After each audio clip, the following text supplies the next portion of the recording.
So you don't need to give exact numbers, but for the people who are curious about what the like financial difference is from going from banking to bartending, just like proportionally, what was the difference in what you were making? Well, I mean, starting, we were in the vicinity of like we were very close to six figures, like starting right at the bank, which is bananas for anyone our age. Like that's just an irresponsible amount of money to give a kid. Um, That's why you could spend it every Monday going to a bar. I know, right? And it didn't.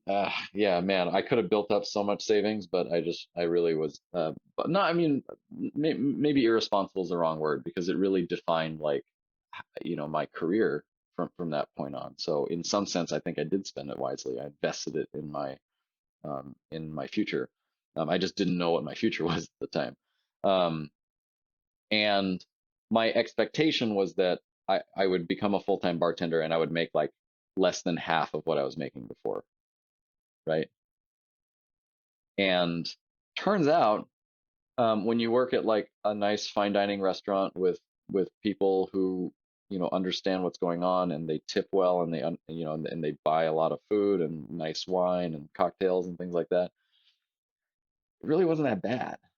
I mean, I was probably clearing 60 to 70K Wow. overall with like your hourly plus your tips um, in that first year that I worked. Now, that work is a lot harder. You're on your feet for 10, 11, 12 hours a day.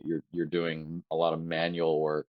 Um, it is not just sit at a desk for 8 hours and then clock out, right? So, um, from like a how much you get paid by the hour, so to speak, it is a big difference. But the thing I liked about it was that it was very much like the harder you work, the more you work, the more money you make, right? If I needed, like, if I knew that I had a trip coming up, for example, I would pick up a couple extra shifts, right? You work a couple weeks where instead of 4 or 5 days, you're working 5 or 6 days, and you kind of like grind yourself down a little bit, but then you get that paycheck, and each each extra day you worked was an extra day's worth of money, right? Yeah, And you then you could, basically got an extra day of right. vacation, basically. Yeah. Yeah, and so, but just to have that level of control, right? Like I dictated that to a certain degree, right? If Yeah, I yeah, yeah, wanted to yeah. work more, then I could and I would make more money. If I needed to take a break, I could find people to cover my shift, and then I would know that by doing that, it would cost me a certain amount of money, right? So you could be strategic about it, and I liked that that very sort of direct connection, right? Same thing in an individual night, right? If you served more people, if you were able to bring more people into your bar, then you would make more money, right? So how do you bring people into you make them have a memorable experience, right? Then they'll either come back or they'll come back and bring their friends or they'll tell someone that will come in.